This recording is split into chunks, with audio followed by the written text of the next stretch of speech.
Olá, sejam muito bem-vindos ao nosso podcast Dublagem. Você que está assistindo a gente ou você que está escutando a gente, é um lugar para a gente falar sobre dublagem, um lugar para a gente falar sobre a cultura geek, sobre o que está rolando na indústria. Enfim, temos hoje um convidado muito especial. Eu sou Felipe Drummond, dublador, diretor de dublagem. Eu sou Alexandre Drummond, irmão. E hoje vamos trazer aqui o outro irmão, mais um irmão dessa família muito unida e também muito engraçada. Isso aí, com vocês, Eduardo Drummond, nosso irmão mais novo. Pô, prazer enorme estar aqui. Que bom, maninho, que bom. Seja bem-vindo, Dudu. Seja bem-vindo. Aqui vai ser o nosso bate-papo para a gente falar um pouquinho da nossa família, falar um pouquinho da história, falar um pouquinho sobre dublagem também, obviamente. Mas fala aí, Dudu, se apresenta um pouquinho aí para o pessoal. É bom, para quem não me conhece, sou Eduardo Drummond, dublo desde os 8 anos. São... Ser de humanas é péssimo. 16 anos nessa brincadeira. Acho que viver dentro de casa com dublagem é uma parada que fez muita diferença. Eu achava muito interessante exatamente essa coisa de uma pessoa ser várias. E eu acho que crescer tendo vovô, tendo vocês, eu acho que é muito mágico para a criança poder ir aos poucos dissociando a realidade do desenho com uma pessoa por trás disso. Acabei me encantando, entrei para esse mundo e estamos aí. Todo dia, legal, aprendendo um pouquinho mais. Legal. E Dudu também é diretor de dublagem, né? Também. São quase 5 anos dirigindo dublagem. A gente tem o prazer de ter ele lá com a gente, né? Na MG Studios. Que é onde a gente dirige. Que é onde a gente dirige. E Dudu faz trabalhos maravilhosos lá como diretor, com uma sensibilidade. Tem um que ele está fazendo agora que a gente não pode contar ainda, mas quando sair vai ser... Isso a gente pode fazer até um episódio específico, Já né? pensou? A gente traz aqui um pessoal para conversar, seria bacana. Seria bacana. Seria bacana, que é um projeto especial, assim, bem legal, assim, que eu acho que vai ser bem legal. Mas, enfim, é muito bom ter você aqui contando um pouquinho dessa trajetória pra gente. E conta um pouquinho mais pra gente aí, Dudu, como é que começou essa faísca para você de atuação, de arte, né? Porque eu acho que o nosso trabalho vai muito além da dublagem, né? Sim. Eu acho que a gente no fim de contas, a gente é artista. E como é que começou para você? Você, desde muito pequeno, sempre foi muito ligado, né, cara, às artes, né? À música, ao teatro. Conta um pouquinho pra gente aí sobre... Cara, eu sempre achei engraçado desse lado artístico essa coisa do por trás de... Uma coisa que eu sempre achei maneiro. O vovô, quando voltava da Globo, depois de gravar o Índio, que ele voltava pintado ainda, vermelho, e eu ficava, tipo... Pataco-taco, o vovô gravava, né? Voltava de pataco-taco vermelho, tipo... E normalmente eu andava, dirigia o carro sem camisa, vermelho, e eu achava maneiríssimo, cara, como é que a pessoa pós-trabalho tem essa autonomia de, pô, chegar a fantasiar de casa. É muito maneiro. Então, eu acho que... eu sempre achei muito legal ver como era uma coisa... digamos que desconstruída e descontraída, assim. Você poder chegar e tal, vovô, trazer um salgado. Eram coisas, assim, que pequenas para criança eu achava legal. A dublagem, especificamente, eu nunca esqueço que eu sempre falo, que o que marcou para mim era eu vendo Adult Swim, a múmia que o vovô fazia.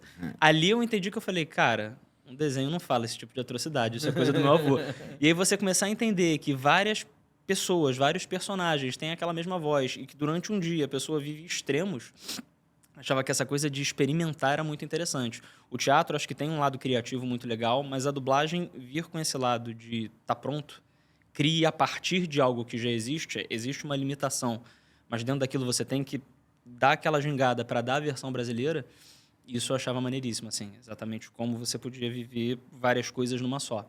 Teatro sempre foi muito legal, música sempre achei muito maneiro, mas a dublagem, essa coisa multifacetada, eu acho que é a grande mágica da parada. E o seu ponto, então, de escolha da dublagem, né? A dublagem escolhe a gente, mas o ponto onde você teve essa noção e tal que você queria foi, então, o Adult Swim. Foi o Adult Swim. Era essa coisa de ter uma coisa que não era comum para criança ali. Sim. E entender que, cara, ali foi o momento que eu acho que saiu a coisa de, pô, um dia eu vou estar na rua e vou ver a Máquina de Mistério, o Scooby-Doo e tal. Não. Tem uma pessoa ali por trás. Legal. Porque o desenho é uma coisa pura, o desenho não estaria falando desse tipo de coisa. Isso é coisa do meu avô. Legal. E aí você entender isso e falar, cara, então quer dizer que tudo isso que eu assisto, na verdade, é um universo feito por um número reduzido de pessoas. Não é o número de personagens, o número de dubladores. Não, tem um que faz 2, 3, 5, 10.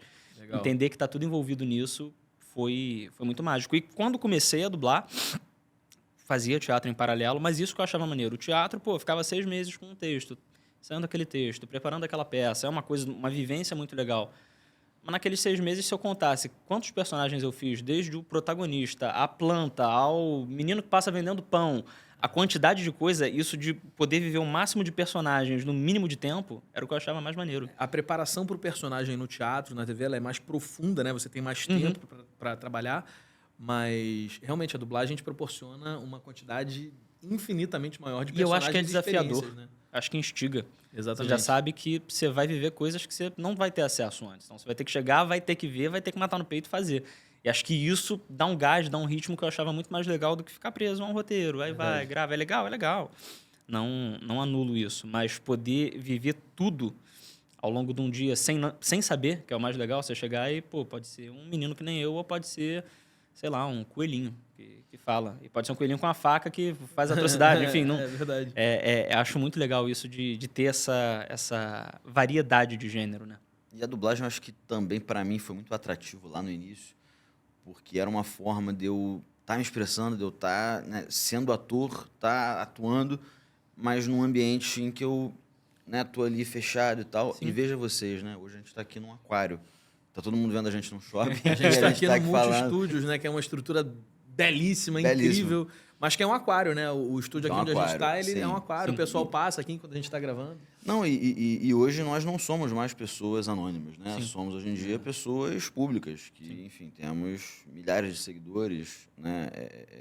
A dublagem, ela passou a ser uma ferramenta, né? Em que as pessoas, né, utilizam e que são apaixonadas, diversas séries, diversas, né, coisas. Então, é interessante, né? Que deixou de ser essa coisa anônima. A gente não tem mais esse lugar seguro, né? Para quem Sim. é muito tímido. É e tudo verdade, mais. é verdade. Então é uma coisa bacana a gente ter Mas essa. você consegue se lembrar o ponto também que você teve um interesse pela dublagem?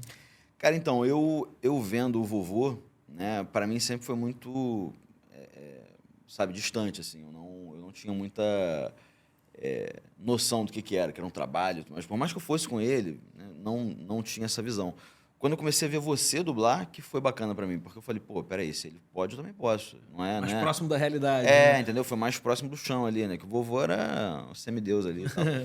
Então, quando eu vi o Felipe dublando, eu falei, caraca, isso é possível, isso dá pra chegar, né? E aí que eu entrei no curso e tudo mais, aí fui, né, fazendo as coisas.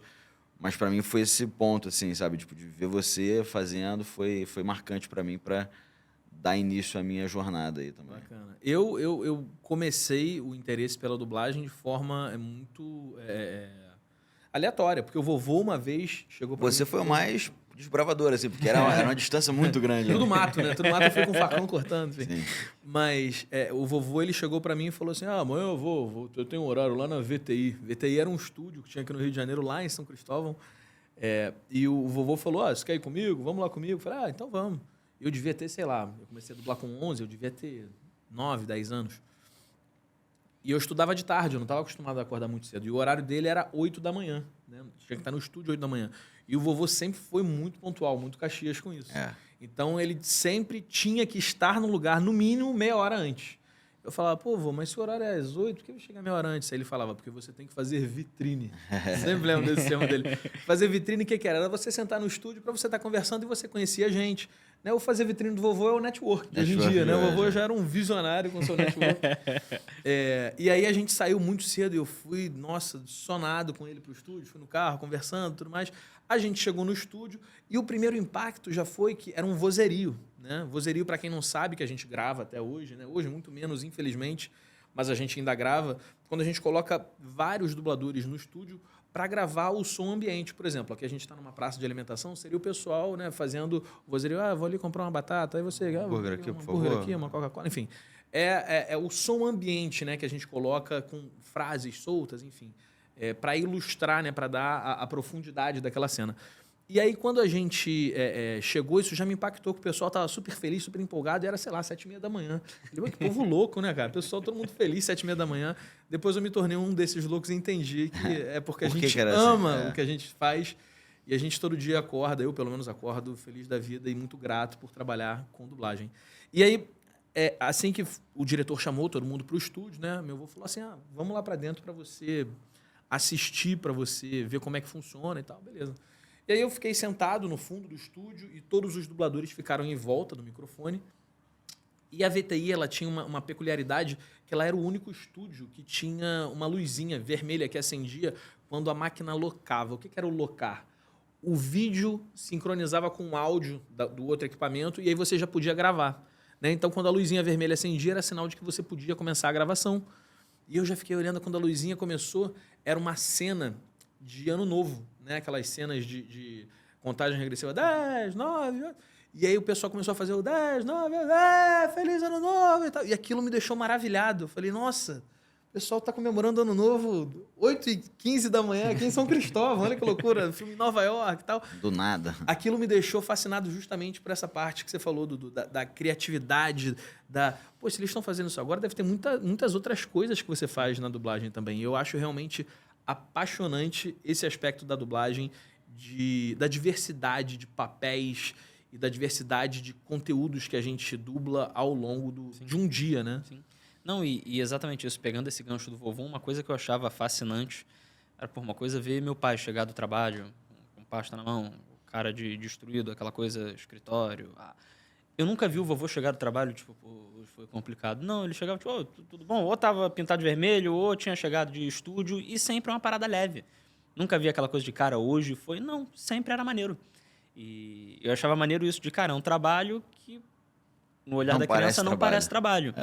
Que o cara tá sempre chegando bem, tem dia que ele sai mais cedo, tem dia que ele chega mais cedo. Às vezes ele passa, come um negócio, traz para mim. Achava isso muito maneiro, assim, essa coisa fora de um padrão, né, de uma coisa quadrada. É muito maneiro esse lado mágico. E como é que foi para você, Dudu, nesse início de carreira e tudo mais, você adaptar a dublagem à sua vida, né, na escola e tudo mais? Você começou com quantos anos? 8. 8 anos. Foi com 8. Eu lembro que era uma coisa muito louca, porque a demanda de criança em dublagem é muito grande, tem muito projeto. Só que uma certa facilidade é que eu nunca tive o hábito de estudar em casa, né? Então, sempre que eu estava em aula, eu tentava focar, anotar o máximo que eu conseguisse ali, absorver o que desse para absorver. Eu também nunca estudei, cara, em casa. Eu também não estudava na escola, não. Não faça isso em casa. Para tentar absorver ali ao longo do dia, ter um pouco mais de tranquilidade, porque era isso. Tinha dia que saía da escola, gravava até 9 da noite para dormir, para no dia seguinte estar às 7 na escola, sair meio-dia, ir para estúdio. Nossa mãe falava estudo, a gente entendeu estúdio. Então, acaba que ter isso facilitava de uma certa forma, não ter que me preocupar em estudar em casa. E porque o tempo que tinha em casa eu também não queria estudar, era pegar um videogame. E deu para passar, graças a Deus. Tá aí, né? Tá aí, né? Tamo aí. Tamo aí. E nessa época também, uma curiosidade para quem, né, não sabe desse lado do Dudu, foi mais ou menos nessa época que começaram os carros antigos também? Foi exatamente quando eu saí da Cal, que eu fazia o teatro paralelo com a dublagem. Junto a isso, compramos o primeiro carro, que foi um Fusquinha, que ficava na esquina da Delarte. Sempre passava com meu pai, via e falava, cara, pô, maneiro isso aí. Meu pai, pô, carro velho. Deu um tino nele, ele falou, cara, vamos ver. E aí comecei com ele a pegar um carrinho aqui, outro ali, um aqui, outro ali. Eu recentemente levantei foi final de 2011 pra cá, foram mais de 40. Caramba, cara. Que isso, já? Já. Tem carro que não chega nem a ter foto, que assim, chegou... Vídeo, aquele lá que você foi lá pra Cadete Barra Mansa, no início né? do ano, que fiquei com o carro 15 minutos e um amigo passou, já viu, levou. Pude nem curtir. Ele tem uma cadeia de amigos que já sabem que ele compra coisa boa. É um esquema de pirâmide, assim, igual de carro antigo. É a pirâmide dos carros antigos, É muito louco. E foi mais ou menos nessa mesma época. Então, acabou que depois o teatro eu deixei um pouco de lado e fiquei com a dublagem e com os carros. Constantemente. Porque não é só a compra e venda, né? Existem diversos eventos que você ia. É apaixonante, né? O pessoal, E é muito gostoso, realmente. Assim, até eu que não sou ligadaço, quando eu vou, acho muito maneiro. Eu também acho, eu gosto. Não, e no dia a dia é uma coisa muito interessante de ver que é isso, né? Quantas vezes não mandam mensagem, alguém vê na rua, porque não tem outra pessoa que esteja num carro laranja velho, ou num carro da década de 50 gigantesco no meio da Grajaú Jacarepaguá. Não tem, só tem um louco. Então era maneiro isso, às vezes, ao longo do dia, pessoas que não são relacionadas a carro olhar e falar, cara, te vi. Porque fica muito marcado, e isso é muito maneiro. Você vê, passar por alguém na rua que teve um carro igual e falar, cara, pô, saí da maternidade num desse, pô, aprendi a dirigir num desse. Geralmente um senhor, né? Normalmente pessoas de muita idade. Mas é muito inusitado você ver assim, de casais falarem, pô, quando a gente começou a namorar, isso aconteceu com o Itamaraty. Eu com teu pai, um casal de senhores ficou muito emocionado que ele falou, pô, quando a gente se conheceu, eu tinha exatamente um igual a esse. E você vê o quanto é relacionado à história, não só de automobilismo, enfim, mas a história das pessoas, é uma parada muito legal de ver. Sim. Ontem mesmo eu saí do Barra Shopping de noite, né? Aí ele tava lá comigo, só que ele foi embora mais cedo um pouco. Aí eu vi um Corcel laranja. Porra, eu falei, é o dele. Eu falei, cara, tu tá bem, cara? Tu já foi embora mais de 40 minutos e tá aqui teu carro. Ele falou, não, é que isso aí, um amigo meu que tá rodando, ele tá aqui e tal. Aí, Rafael, tá falando do carro aqui. Enfim, ele tava com um cara que tava no New York. Eu falei, cara, que doideira. Mas eu achei o carro dele lá, porque é um Corcel laranja, Mas né? não, Quem tem isso é esse uma carro? coisa engraçada. Eu lembro uma vez um amigo falou, cara, mas você não acha muito chamativo? Não tem medo de alguém roubar, fazer alguma coisa? Eu falei, cara, não, porque a cada quarteirão o carro passa, alguém me manda uma foto. Então, se roubarem, eu vou achar, tá ligado? É muito fácil. É tão diferenciado, né, que o pessoal já... E é muito exótico. Eu gosto muito de cores exóticas, assim. Então é isso, Corcel laranja, o outro era vinho metálico, o Twingo era verde céu. Acaba que é muito maneiro. Não, e tu já virou uma referência, né, cara? Tipo, direto assim, eu tô passando assim, Instagram, rolando lá e tal, aí vejo um carro antigo e tal. Mas eu te mandar pro Dudu. Aí eu vejo, já tem lá um comentário, Dudu Drummond, olha só que legal. Eu, cara, que maneiro. Inclusive, outro dia, alguém botou outro Dudu Drummond, que não era ele. Só Engraçado, né? errado. Aí eu abri quem era, mandei pra ele e falei, aí, Dudu, tô mandando achando que é tua e tal. Mas é maneiro demais. É terapêutico, assim. É uma coisa... Eu tava conversando isso até com um amigo. Ele falou, cara, esse amigo que tá até com um carro emprestado, tá vendo pra mim umas coisinhas que tem pra consertar. Ele falou, cara, é muito louco como às vezes, tipo, tô estressado, nervoso e tal, você monta no carro, é outra parada. É outro tempo. Não consigo correr num carro desse porque não vai ter freio e se eu correr eu morro. Então, você vai devagarzinho, você passa a observar outras paradas. É alguém que para, quer bater um papo, troca uma ideia. É uma coisa que muitas vezes eu faço isso para um dia que tá cansado e tal, puxado. Às vezes eu vou na garagem, olho, tá o meu carro e tal, o Corcel do lado. Desço com a chave dos dois e falo, não, vou no Corcel. Abro a porta, entro, vai, tu dá às vezes um quarteirão, dá um levante, é muito interessante. Bacana, bacana. E essa paixão pelos carros já se encontrou em algum momento na dublagem para você? É muito interessante quando pega programa relacionado a carro, esse tipo de coisa. Existe... A dublagem caminha muito junto com isso. Teve gente que tinha. O próprio irmão do Jomeri, que foi um dos caras que começou isso, do colecionismo aqui, de carros. É muito interessante você ver. Às vezes, pessoas que chegam e falam, cara, sempre tive vontade, mas nunca soube com quem falar. Pô, vamos trocar uma ideia? Às vezes tem gente que manda mensagem e fala, pô... Tem um amigo dublador que falou, cara, tem um do meu sogro que estava parado, a gente queria reativar, dar umas dicas. Eu falei, cara, vambora, vamos agitar isso daí. Isso aconteceu em curso de inglês, de tanto meu pai ia com os carros, tudo, ver um amigo falou, cara, eu tenho um sonho de garoto de ter uma F100 da década de 50, mas onde que eu vou achar um negócio desse e tal? Eu falei, eu vou arrumar. Arrumei, era a alegria do cara, fez clube, tudo. Mas isso, de estar num curso de inglês, encontrar, olhar, ver e falar, pô, é possível? É possível, vamos achar, vamos embora. E é muito legal isso de conexões, pessoas que você vai conhecendo do nada por isso. O amigo que me vendeu o Corcel, que ele conheceu a gente porque ele comprou um Fusca que foi nosso. Ele sabia, o Fusca do seu peru. Quando viu no encontro, falou, tô com um Fusca que era de vocês. Pô, e tal, legal. Trocou anos depois, tá aí. Ele tava com o carro, passou um pra cá, outro pra lá. É muito legal isso que tem. Vou para outros trazem estados. as histórias também, né? Em outros estados, vou para evento em São Paulo, encontro gente que às vezes tu fala só por mensagem, fala, caraca, pô, tá aqui, que maneiro. É uma comunidade mesmo, né? O pessoal... Ontem, na festa junina que a gente tava, um amigo que tem carro antigo tava lá com a filha, ele, cara, só assim pra gente se encontrar. Eu falei, caraca, que loucura. Legal, legal. É Do muito nada maneiro se encontra ali. Quando vai conhecendo gente, é bem legal, é bem legal. São carros unindo pessoas, é muito interessante. Bacana. E saindo um pouco dessa parte de carros e voltando, né, para dublagem especificamente, qual foi o primeiro personagem que você fez assim que te marcou muito, assim, nessa coisa da criatividade, enfim, de tudo isso que a gente estava falando? É muito interessante. Eu brinco e digo que eu gosto sempre de falar desse lance de personagem, porque isso muda de tempos em tempos, né? Você vai conhecendo outros personagens, vai fazendo outras coisas, e é sempre uma coisa que eu acho uma evolução. Um dos meus primeiros trabalhos foi o Up, tá no braço. É desafiador para uma criança e é muito legal você ir crescendo e vendo, e aquele mesmo olhar que você tinha 16 anos atrás, você vê 10 anos, 8 anos e tal. Você vê desde quando você era criança a visão que você tem daquilo, o trabalho que foi feito ali e os processos, como vão mudando. É muito legal, porque é isso. Acho que quando você começa criança, você é só uma criança que está ali no estúdio. Acho que sai a criança. E aí você ir com o tempo tendo que desenvolver técnica para a parada fluir do jeito mais natural possível, dentro de várias temáticas, porque eu acho que a fluidez na dublagem não é só sobre um jeito, são muitos temas, são muitos... O jeito numa comédia não é um jeito numa parada mais pesada. São os estilos, né? Exatamente. Gêneros, E vai da referência que você tem. A gente fez lá na MG, acho que foi teu, né? O Tuto, que foi um projeto... Ele é italiano, então a musicalidade do italiano te puxa para um lugar muito caricato. E o personagem está dentro de um manicômio. E aí como é que você puxa, tendo aquela referência, óbvio, a gente está fazendo uma versão brasileira, mas como que você puxa isso para uma parada que faça sentido aqui? Porque eu não posso só replicar o que está lá, com respeito à obra original, eu não posso respeitar a musicalidade, vai ficar caricato. Então, eu A acho musicalidade que do português brasileiro é diferente. é muito diferente. Então, como você faz uma coisa que não perca no artístico, mas traga essa verossimilhança, assim? Então, eu acho que existem muitas criatividades. O Tuto é um projeto que eu gosto muito por isso, que eu acho que foi um desafio artístico, fora do criativo cômico, mas essa parada do drama. Como é que você traz o peso? A série, para quem não conhece, o rapaz ele é internado numa clínica psiquiátrica, só que ele acha que ele não tem nada. Então, ao mesmo tempo que ele tem um motivo, e a série vai desenrolando para mostrar por que ele está internado ali, ele tem que passar a credibilidade de alguém que é um normal em meio a um bando de louco. Mas ele não é... 100%. Tipo, 100%. Então, Você tem que ter aquela coisa que dê para mostrar o porquê que ele está ali, mas ao mesmo tempo a credibilidade de que, ó, eu sou normal, vocês são malucos.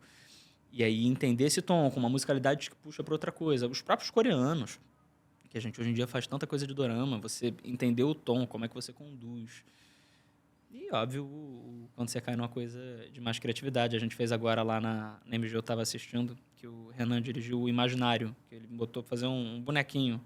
Tipo, era o quebra-ossos. Ele era um esqueletinho. E aí é tudo numa região, mas aqui! E aí você criar em cima disso. O Toad, que teve no Super Mario. Acho que tudo que você tem que permite uma criação não só do cômico, mas uma criação, às vezes, de interpretação, você mergulhar num outro processo, é muito interessante. Legal. E voltando só no Russell, né, que foi a sua primeira experiência e tudo mais, ela é uma experiência sua, mas que me marcou muito quando a gente foi assistir a pré-estreia, porque o Chico Anísio estava lá também, né? Ele que dublou o Sr. Frederiksen, estava lá. Como é que foi para você essa experiência desse projeto especificamente, que é um projeto que até hoje é emblemático, né? Virou um case até da cultura pop, né? O Up todo mundo acha fofo, acha Sim. triste e bonito ao Sim, mesmo tempo. sim. Então, como é que funcionou para você? Eu acho que foi muito interessante, que foi um dos primeiros trabalhos assim que eu fiz, e eu acho que a condução do projeto, que teve o Garcia e teve o Manolo também, que a gente gravou o filme inteiro e depois eu regravei o início do filme todo de novo, porque aí já tinha pego o jeito do personagem. Criança é um outro processo, realmente. E falaram, não, vamos refazer o início do filme para ficar bonito que nem o final? Vamos embora. Eu acho que você entender a forma lúdica de explicar para a criança como você atinge aquela região, como você atinge aquela intenção, foi crucial ali. Porque existem termos técnicos que hoje, eu falar com vocês, a gente entende. Mas como você passa isso para uma criança que está começando a dublar? Não, e é de uma sensibilidade do filme, né? Então, assim, você conseguir passar exatamente... E a criança, muitas vezes, ela tem ali meio que um modo automático de falar as coisas, de fazer as coisas. Exatamente. Infantil, né? Infantil. E porque dublar é muito difícil, né? Dublar é muito difícil. Então, você sincronizar já é difícil. Sim. E aí você sincronizar com uma interpretação que seja, sensível àquele momento. É muito difícil. Para uma criança, Não, e pra condizente gente com é aquele difícil que personagem para fazer sentido na história. Exatamente. E você falar isso em termos que a criança entenda. Porque como é que você vai explicar que não, nesse momento ele fala assim, porque ali na frente vai ter uma outra questão. No que você falou questão, a criança já esqueceu, já está tipo olhando o teto, tá ligado? Então, como você conduz de uma forma lúdica que aquilo funcione? Eu acho que a condução ali do Garcia e do Manolo foi uma coisa tão cirúrgica, tão acertadinha, que deu o resultado que deu, assim. Legal. Foram 12 horas de estúdio, sem contar a parte que a gente regravou. Foram 2 dias. Um dia todo em pé, o Garcia até no fim falou, você não estava com banco, meu Deus, e tal. Mas foi uma coisa que, para mim também, eu que estava ali mergulhado naquilo, entendendo e desbravando, né? Nem senti. Foi tranquilo, assim, de fazer. E você mesmo, criança, estava muito afim também de fazer a coisa. Estava muito aberto, né? Então, isso ajuda muito também, né? Não, você exatamente isso, você entendendo. E, pô, pra criança, uma parada da Disney. Você toca no lugar vai mágico. entrar pra história, né? E Exatamente. entrou pra história, você entrou pra história. É um desenho muito bonito e foi o primeiro desenho grande assim que eu fiz. A primeira parada grande que eu gravei foi com o Manolo, um Faz de Conta que Acontece, que foi um filme do Adam Sandler, era gente. Era legal, mas pra criança é isso, não é lúdico. Tipo, é gente, legal. Pô, mais um filme. Quando veio o desenho, bateu no lugar de cara. Isso é diferente. Isso é o que eu assisto, isso é o que eu gosto. Então foi uma experiência O muito desenho interessante. ele tem um quesito memória afetiva, né, pra gente. Até a gente que já trabalha com isso há tanto tempo, quando a gente faz um desenho, é diferente. Você acabou de falar do imaginário. A coisa da gente poder ter a liberdade criativa de criar no desenho é apaixonante, né? Não, é isso. O imaginário, por exemplo, foi muito legal porque o personagem ele só repetiu o nome dele, era só quebra-ossos. Então, é brincar com interpretação. O que pode fazer? Tinha uma hora que ele era uma roleta. Era quebra, quebra, quebra, quebra, quebra, quebra, quebra, bria, quebra, quebra. Você poder brincar Ele com só os falava uma trejeitos. coisa, mas é o jeito que você De fala. formas Né? diferentes. Exatamente. Só ficava em quebra e quebra-ossos. Então, como você faz isso pra ter a graça? De uma hora que dava algum negócio errado, ele fazia um negocinho, deu pra botar um... Ih, quebrou. E você conseguir jogar nessas Legal, coisinhas, legal. no pequenininho, é muito maneiro. São pequenas conquistas no processo quando você tá gravando e fala, cara, ali deu certo. Deu certo, né? Deu pra botar. Você não precisa tentar achar desculpa. Às vezes a cena passa e tu fala, é ali. Às vezes pensa, pô, seria legal botar, mas, pô, tem contexto? Não tem contexto? Tem contexto. Às vezes o próprio contexto chega. Legal. E vai caminhando naturalmente, né? A gente consegue fazer. Legal, legal, legal. Eu acho que o Up ele foi emblemático para você da mesma maneira que eu já recentemente, quando eu fui dublar Dragon Ball, né, com o Wendel lá em São Paulo, foi uma coisa que me marcou muito porque mexeu com o Felipe de 11 anos que começou a dublar, né? Você teve essa chance, poxa, quando você estava começando a Sim, dublar. sim. Então você ainda aproveitou isso na sua fase infantil, teve toda essa pegada mesmo de você conseguir fazer isso enquanto criança, né? Então a naturalidade, a forma como você fez ficou muito bonito, ficou um trabalho realmente impecável. Não, e tudo isso de desenho, assim, que eu revisitei muito em redublagem, quando teve redublagem do Procurando Nemo, quando teve redublagem dos Incríveis. Ali foi também uma coisa muito interessante, porque aí foi a parada que eu assistia. E aí, como é que você vai fazer uma coisa que você já tem um ouvido que você conhece? Toy Story. Você fez a redublagem dos... Do Procurando Nemo fiz, que era o peixe amarelinho, amigo do Nemo, que ficava falando pra ele tocar no popô. Ah, é? Nos Maneiro. Incríveis era o menininho do Velotrol, vizinho do Sonho Ah, Incrível. sei. Que legal. E no Toy Story 3 que teve flashback do Andy menino. 3? Porra, que Foi o 3 ou maneiro. 4 recente. Que maneiro. Porque você já tem a referência. Exatamente. E aí você olha e fala, cara, eu tô fazendo parte de uma coisa que me marcou como criança. A responsabilidade de você entender também o peso daquele trabalho para marcar a criança que vai estar assistindo. Isso tudo é muito interessante, assim. Sim, sim. Muito legal. O próprio Chihiro, mais velho, fazendo, mas é isso, foi uma coisa que eu assisti criança. E aí você se vê ao lado de Selma Lopes, uma galera que você viu pequeno voltando ali, refazendo, eu acho interessantíssimo.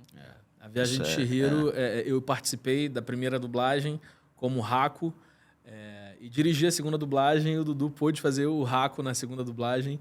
Então foi realmente muito especial, né? Poder Muito bacana. participar desse processo todo. Não, eu lembro assim. de eu assistir um pouquinho da Selma gravando, e aí eu olhar e falar, caraca, são... Aí é um desenho emblemático, né, cara? Bonito também, complexo pra caramba. Exatamente. Uma viagem. É viagem, de fato, né? E bonito de ver que é isso, uma coisa que você já viu, você vê, e aí dentro do processo você vê as outras pessoas que participaram disso lá atrás, voltando, participando de novo.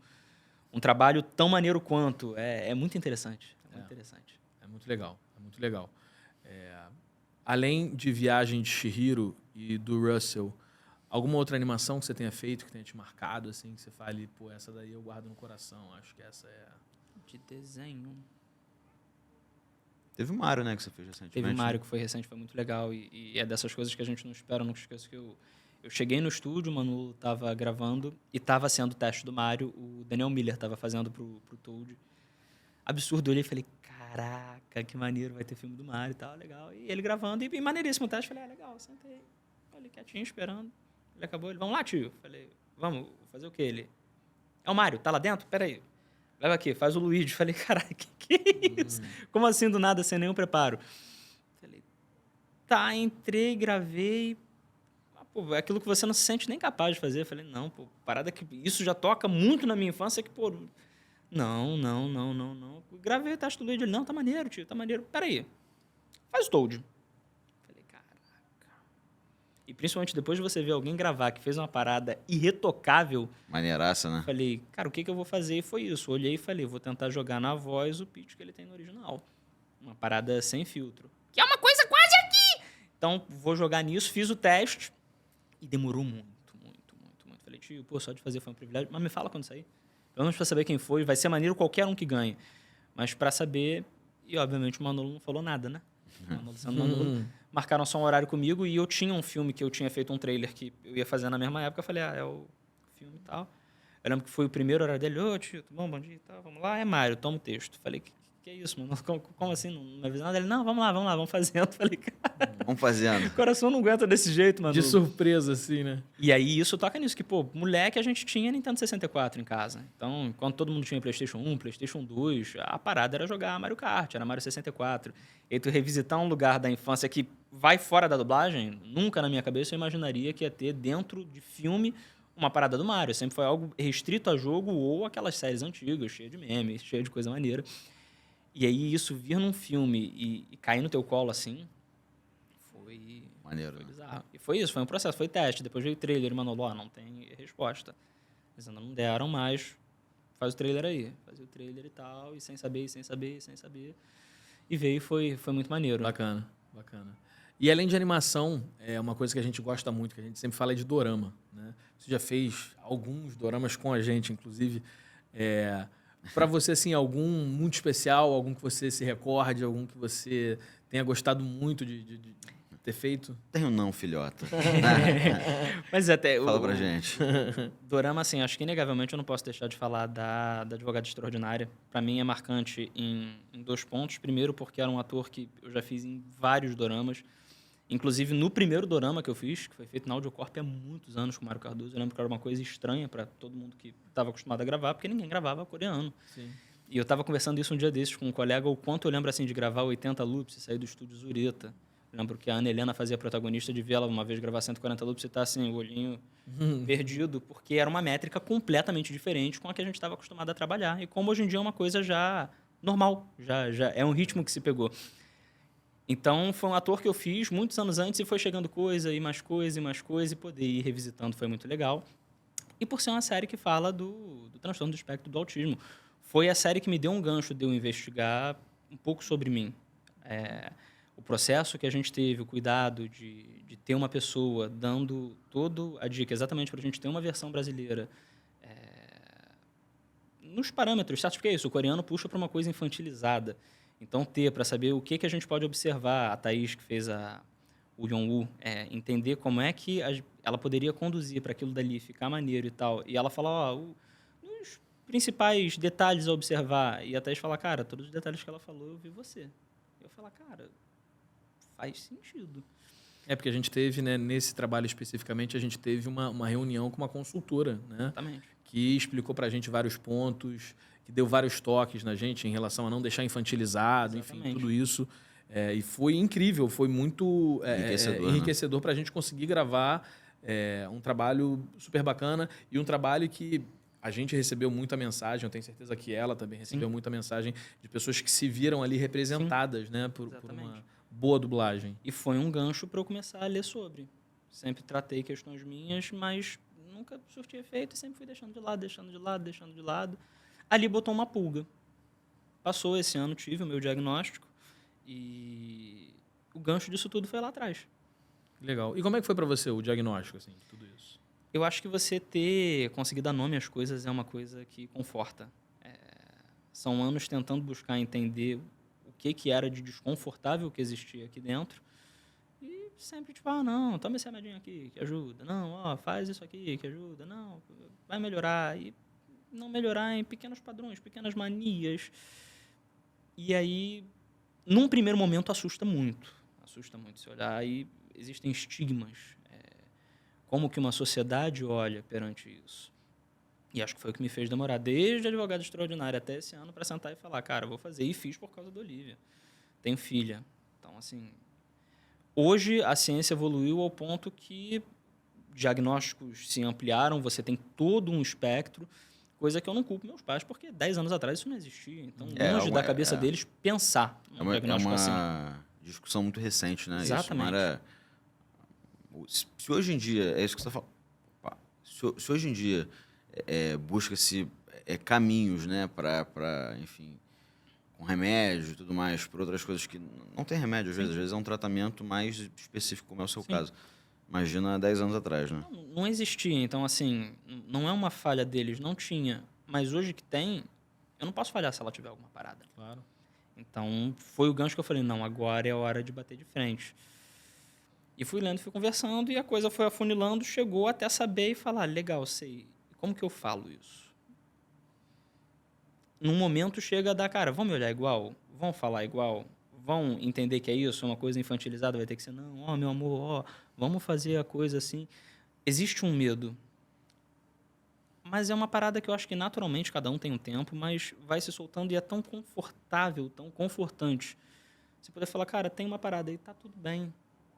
O dia a dia continua igual e mais facilitado, porque aí você já entende. Por que de pequenas coisas que às vezes você fala, cara, pô, não tô confortável, mas por que eu não tô confortável? Todo mundo tá confortável, por que que eu não tô? Existe um motivo. Isso é bacana até para quem está assistindo, está ouvindo a gente também, né? Ter essa noção que existe essa caminho, área, né? que tem esse caminho para você pesquisar e descobrir, às vezes... Exatamente. Né? E mostrar que não existem... O medo do capacitismo existe, mas estou aqui falando com vocês, estou trabalhando. Eu acho que é muito legal ver, e foi uma coisa que eu tomei muito coragem de falar, porque eu via muitos perfis de pessoas que viviam uma vida normal estando no espectro. Exatamente para mostrar que, cara, não limita, não te impede de ser, não te impede de fazer nada. Legal. E foi o que alavancou para falar, cara, acho que vale falar um pouco disso abertamente. A gente, inevitavelmente, tem seguidor, tem pessoas que acompanham. E, às vezes, alguém que está ali no meio acompanhando dublagem pode estar vivendo isso, que nada tem a ver com dublagem, e uma coisa relacionar a outra. E, pô, na segurança teve gente que me mandou mensagem, troquei muita ideia. E é muito legal, até pela própria dublagem, a questão de representatividade que a gente estava falando. Sim. A gente está trabalhando com um projeto que eu estou tendo a oportunidade de conversar com muita gente e trabalhar com muitos talentos que estão surgindo aí no espectro e que eu acho que é uma oportunidade de abrir porta, de conhecer pessoas que estão ali, pessoas que às vezes não teriam tanta oportunidade, às vezes existe um estigma e às vezes é uma coisa que passa batido, acho que é um assunto que está sendo mais falado agora também. Poder ter essa visibilidade eu acho que é muito importante, muito interessante. Quanto mais a gente fala, eu acho que mais as pessoas abrem a cabeça também, né, para entender um pouco. Não, e eu acho muito bonito também isso que você faz, de, cara, falar abertamente com as pessoas sobre isso, né? Eu tento também, com o que eu posso, né? Eu também faço tratamento psiquiátrico, faço tratamento psicológico e, assim, eu tento conversar com as pessoas para normalizar isso. Sim. Porque a gente vive em tempos em que, assim, a gente precisa buscar entender o que está acontecendo, entender como que cada situação abate a gente, por que cada situação abate a gente. E eu acho muito importante as pessoas verem, nós três somos pessoas que trabalhamos com a mesma coisa, temos o mesmo rendimento, temos a mesma carga horária, e cada um tem a sua, né, a sua peculiaridade. Né? Então, assim, e ninguém é melhor ou pior do que ninguém, e todo mundo tá fazendo o seu melhor, né? Tipo, vai ter dia que vai ser melhor, dia que vai ser pior, mas é entender que isso faz parte da caminhada, faz parte do processo, e não tem por que não investigar, não olhar para isso, não tocar nesse ponto, né? Que às vezes é sensível, mas eu acho muito legal ter esses exemplos, sabe? De pessoas que estão aí e tá tudo bem. Não, e eu acho que é perder esse olhar de tabu mesmo. Até estava conversando recente com alguém que falaram, não, pô, mas... recentemente falaram, pô, mas agora todo mundo tem alguma coisa. Não, é porque que bom que hoje em dia a medicina avançou ao ponto de todas as pessoas terem acolhimento com qualquer situação que elas tenham. Não é uma coisa que surgiu agora, é uma coisa que vem de décadas, mas no tempo do vovô isso sequer existia. E eram pessoas que não tinham a oportunidade de ter esse local de conversa, de ter esse lugar de cuidado, que hoje existe. Que bom que existe, que bom que as pessoas estão se permitindo investigar, descobrir e se aceitar, se cuidar. E acho que é muito sobre isso. Eu acho que é muito bacana a forma, como a gente falou, a forma como você fala e tudo isso. Inclusive da sua tatuagem, né? Que tem a ver também com isso. Fala um pouquinho dela pra gente. Isso eu botei como meta, tá? Desse lado aqui, né? Tá aí. O girassol, isso eu tinha como meta, que eu lembro que eu falei com a Thaís. Falei, cara, tendo diagnóstico, a primeira coisa que eu quero fazer é o girassol no pescoço. A gente faz normalmente um uso de cordão de identificação. Existe. O girassol, ele menciona doenças não visíveis, né? Então, engloba autismo, TDAH, que eu também tenho. Mas eu acho que é uma coisa muito, tipo, uniforme. Me incomoda um pouco esse formato. É uma coisa que eu até converso com algumas pessoas, uso. Mas é uma coisa que eu não tenho hábito, eu não uso cordão, então esqueço de botar. Falava, cara, eu quero ter na pele algo que registre isso, seja simbólico. Não que as pessoas necessariamente vão entender, mas que eu olhe e fale, cara... Para você esteja claro. Entendi, aceitei. É sobre isso. Foi a primeira coisa que eu fiz. Já tinha combinado com um tatuador. Falei, acho que vou ter um projeto pra gente fazer. Saiu, falei, vamos fazer. Fizemos. Legal. E assim, Eu acho que foi muito, muito, muito legal, porque assim, quem te acompanha de perto percebe que você é um cara fora da curva, assim, né, em diversos aspectos, né? Isso que a gente está falando aqui de carro antigo, sim. até o jeito do dia a dia e tal. Esse moleque é uma figura. Então, assim, eu acho que isso te deu um conforto muito grande também. Te deu uma tranquilidade de seguir em frente, sabe? Senão você ficar sempre, né, ali batendo cabeça, buscando o que não era para buscar, porque você não ia se acertar. Então foi algo que te deu um norte. Eu sinto o Dudu muito mais tranquilo no pós-diagnóstico. Assim, quando você começou a entender, eu acho que isso fez... Eu posso estar equivocado, mas a impressão que eu tenho é que você passou a se entender muito mais e passou a ficar mais confortável com as coisas, né? Às vezes uma ansiedade, uma coisa, você passou a entender que... Mas sempre tratei muito como ansiedade, né? Social mesmo. Isso. E você entender que tem ferramentas ali que você consegue dar uma contornada nisso, ou meramente você entender que tá tudo bem. Não é uma parada de, uma frescura, hoje eu não quero ver gente, tô com medo por quê, que bobeira. E não, você entender que não. Faz parte de mim. E não pirar também, né? Isso que você falou, eu ando um pouco assim, eu fico muito... Que eu sempre fui um cara muito pra cima, né? Muito alegre, muito de fazer os outros rirem e tal. Quando eu não tô assim, eu fico revoltado. Eu falo, porra, como é que vai ser assim? Tipo, olha que animal, né? Tipo, como é que vai ser? As pessoas não vão rir. Não, mas eu não vou não vou me divertir. E faz parte, né? Às vezes você tá chateado, às vezes você tá pra baixo, quer ficar quieto, enfim, ficar na sua. tá tudo bem, não e tem é sobre problema. buscar formas. Pra mim, bate muito no social, eu lembro carnaval, tá isqueirinho em bloco. Eu falei, cara, não... Por quê, mano? O que vai acontecer? Eu vou ter que falar com as pessoas. Mas o que tem que falar com as pessoas? Ver gente pra cá, não encostar nas pessoas. Gente, aí... É um medo bobo, mas existe. E aí eu falei, cara, não, mas quer saber? Vai. Eu fico com a Olivia, vou dar um rolê com ela. E aí você busca outras formas que, cara, se eu tiver aqui, eu vou entender como vou fazer, e às vezes é isso, vou pegar minha filha e vou dar meu rolê com ela, vou falar com as pessoas e tal, e aquilo ali, talvez aquele momento com ela seja o que vai facilitar de com as outras pessoas tá numa boa. Você vai E entendendo... só para ilustrar a galera que tá vendo, tá ouvindo a gente, fala um pouco também da Thaís, da Olívia e tal, o pessoal saber, né? Pra Também, ilustrar quem quem não te acompanha, né? A dublagem segue a minha vida inteira, né? Não tem jeito. Eu digo que todos os caminhos levam à dublagem. Conheci Thaís dentro dos estúdios, né? Thaís dubla também. E foi muito curioso porque foi final de 2019, estava querendo morar sozinho, tudo, mas sempre tive muito medo de virar um bicho morando sozinho, perder a hora de tudo, não lavar a louça, a casa apodrecer, desabar. Então eu tinha um certo pavor de morar sozinho. Ao mesmo tempo que eu não queria mais morar com meus pais, queria sair, conhecer as paradas. E lembro que um dia, na MG, até paramos para um lanche, tal, a Thaís estava gravando, ela falou, cara, pô, tô procurando alguém para dividir apartamento, que minha questão é financeira, bancar uma parada sozinha, eu tenho um certo medo, a gente meio mal é autônomo, isso é uma outra questão que às vezes bate, cara, vou dar conta e tal. Eu falei, cara, tô procurando também, olha lá. Vamos ver isso daí, fomos trocando ideia, achamos, fomos morar junto. Pandemia, ficamos trancados em casa. Eu lembro Acabou acontecendo, né? Ali não tinha como fugir. Eu lembro que eu falava com ela, falei, cara, se a gente passar por uma pandemia bem, eu vou casar contigo, não tem jeito, tá ligado? Se a gente se aguentar durante uma pandemia que o mundo tá pegando fogo, a gente fazendo compra pros meus pais, pros pais dela, pra avó dela. Não, e pior, aguentar o Dudu numa pandemia. É espetacular, é espetacular. Exótico. Aí, andando de carro velho, misericórdia. Dudu jogando óleo diesel na casa pra ficar com cheiro, tá ligado? Eu não aguento mais. Aquele aroma especial. Ela tem o vídeo que eu lembro de não conseguir sair de casa, eu ficava desesperado. Um vídeo no 500 que eu entrei na mala do carro, aí fiquei na mala. Ela tô levando ele pra passear. Falei, E acabou que deu certo. Temos Olivia, tá com 1 ano e meio, nossa filhotinha. E eu acho muito interessante isso, como no fundo, acho que a minha gratidão da dublagem vem não só do trabalho, isso, da gente poder trabalhar junto. Eu acho que o que eu observava no meu avô, eu consegui atingir de ter um trabalho que me faz plenamente feliz, não só do início do dia ao fim do dia, mas no processo de estar junto, de, às vezes poder sentar, almoçar num lugar diferente. Eu falo com o Xande, ele fica rindo. Tem estúdio que eu gosto de ir, é no Flamengo, pra ir no aterro. Aí vou de Corcel, aí olha a paisagem. Se transporta, né, cara? Pra década de 40.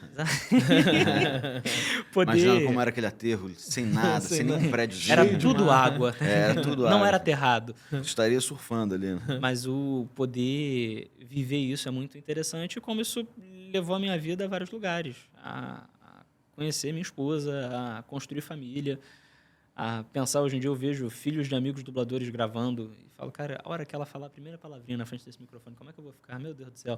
É muito legal poder... Já adianto que é emocionante. É emocionante. Quando a gente vê... Você também, que tem o Zé, e tenho certeza que vai vivenciar isso também, quando a gente tem essa oportunidade de ver nossos filhos...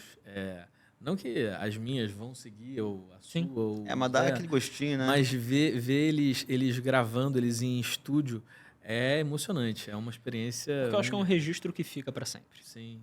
Eu falo muito isso com a Thaís, que a gente tem vontade de comprar um HD externo para salvar todas as fotos da Olivia, vídeos, para exatamente não se perder, mas um HD pode se corromper, tudo.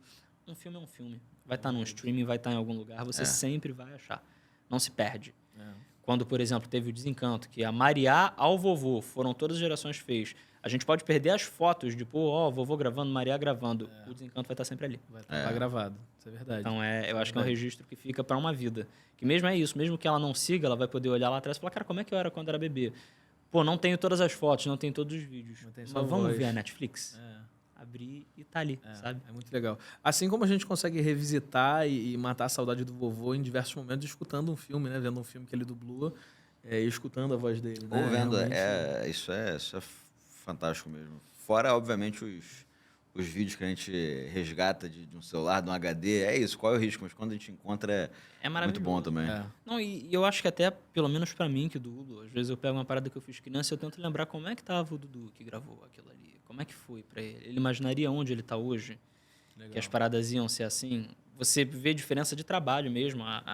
O formato que a criança trabalha é um, que o adulto trabalha é outro. Como que isso virou isso? Como que foi esse processo? Pegar projetos desse meio do caminho, tem algumas coisas extremamente toscas, mas o quanto isso fez caminhar para chegar aqui e o quanto daqui vai para outro lugar. Eu acho que é uma constante mudança, um constante aprendizado, e eu acho que poder ir revisitando, entender como é que meu trabalho estava, o que aqui estava melhor, o que aqui estava pior, como que eu me senti aqui, como que eu me senti agora. Poder ter isso, eu acho que é maravilhoso. Bacana.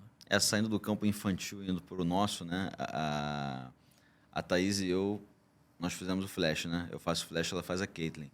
E, cara, é muito maneiro isso. A gente vira e mexe, a gente se manda vídeos da primeira temporada. Nossa. É a evolução, cara, né, do trabalho. Como era ruim, assim.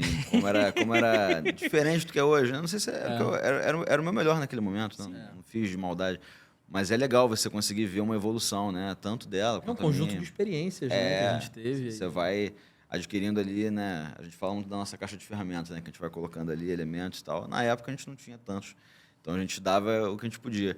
Mas é muito gostoso ver essa evolução, né? E tá aí, né? Onde a gente procurar, tá aí. A gente acha e essa porque evolução. É exatamente isso que você falou, assim. Hoje, olhando, você pode olhar e falar, caraca, aí, toscão e tal. Mas o quanto isso não foi importante pro que você faz hoje. O quanto na época tu não olhou e falou, cara, aí, fiz uma parada maneira. E hoje tu fala, total, pô. Cara, maneiro é o que eu faço hoje. E você pensar que sempre existe um degrauzinho a mais, um a mais, um a mais. E que talvez daqui a 10 anos tu olhe para um trabalho teu e fale, pô, isso aí. Mas eu acho que a graça vai de encontro a tudo isso que a gente está falando aqui. É quando a gente consegue ter a maturidade emocional de celebrar todas as pequenas conquistas, né, que a gente tem. Eu acho que quando a gente se cobra muito, a gente acaba não aproveitando quando a gente tem uma pequena conquista, sabe? Eu acho que a gente tem essa alegria, essa pequena alegria que a gente tem diariamente quando a gente trabalha com o que a gente ama, ela tem que ser celebrada, ela tem que ser comemorada, porque eu acho que é isso que dá uma sobrevida pra gente, né? Que dá aquele gás pra gente trabalhar todos os dias, né? E a gente tem a chance, né?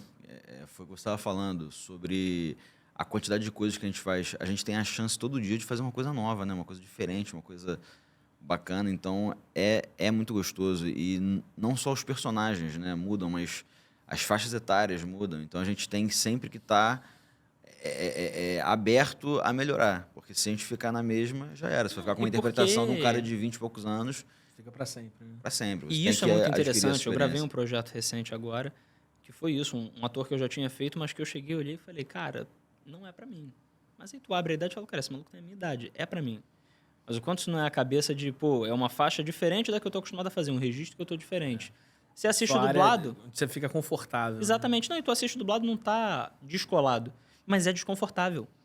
E exatamente a gente não gosta você... de sair da nossa zona de conforto, né? Então, exatamente você ir entendendo, desbravar, não, eu já tô na minha faixa, já tá começando a vir para essa. Legal. Tenho que começar a entender o que eu faço para isso aqui treinar, funcionar. E também, ao mesmo tempo, ir se despedindo de uma faixa que talvez não alcance mais, que vai ficar caricato, vai ficar forçado. É maneiro, acho que essa caminhada é muito interessante de observar. Bacana. Dudu, acho que esse bate-papo nosso poderia ficar aqui por mais algumas horas. Acho que foi muito bacana a gente falar e pincelar aqui diversos pontos. Tenho certeza que você vai vir de novo aqui, a gente ainda vai bater muito papo, falar sobre muita coisa. Mas queria que você deixasse uma mensagem aí final para a galera. Deixa suas redes sociais para quem não te segue, para acompanhar um pouquinho do seu dia a dia, para acompanhar um pouquinho da sua vida. Eu posto muito no Instagram hoje em dia, né? @eumesmo_Drummond. Não posto muita coisa, mas tento sempre colocar alguma coisinha que eu acho pertinente, Tá lá relevante. é bom, sempre posto coisas bacanas da família dele, coisas de trabalho também. Bem legal, bem legal. Acho que mostrar um pouquinho disso, de rotina de estúdio, rotina da vida, um pouco da gente também, o que a gente é, não só dentro do estúdio, mas fora. E a quem gosta de dublagem e tem vontade, acho que vale mergulhar de cabeça. Existem muitas oportunidades de cursos muito legais aí. Acho que vocês podem falar disso melhor que eu até. E acho que é um mundo muito interessante. Eu acho que, assim como o carro antigo é o que me puxa para isso, a dublagem também, para mim é o que eu defino como coisas que deixam o mundo mais colorido. Eu acho que traz uma vida, uma sobrevida, às vezes é isso. No momento que tu tá, às vezes mais mal, você entra, grava uma parada que é desafiador, é diferente, é divertida, você sai uma outra vibe, assim. E poder estar, a gente acaba que trabalha com pessoas que a gente gosta, viram amigos e todo dia você está vendo gente diferente. É muito legal. A quem gosta de conteúdo dublado, continue assistindo. E a quem quiser trocar uma ideia, tá lá o Instagram aberto para conversar sobre dublagem, sobre tudo. Estamos aí para isso. Bacana, bacana. E você que está assistindo a gente, que está ouvindo a gente, se tem curiosidade sobre dublagem, se quer saber um pouquinho mais sobre o mercado, se você já trabalha com dublagem, quer saber como se aprofundar, a gente tem o nosso projeto, A Jornada do Dublador. O link está aqui nos comentários ou na descrição desse vídeo. Tenho certeza que você vai gostar muito do conteúdo, a gente espera você lá. Espero que todos tenham gostado desse bate-papo incrível aqui com o Dudu. Muito obrigado por ter vindo. E a gente se vê na próxima, pessoal. Valeu. Valeu, gente. Até a próxima. Obrigado, Dudu. Valeu.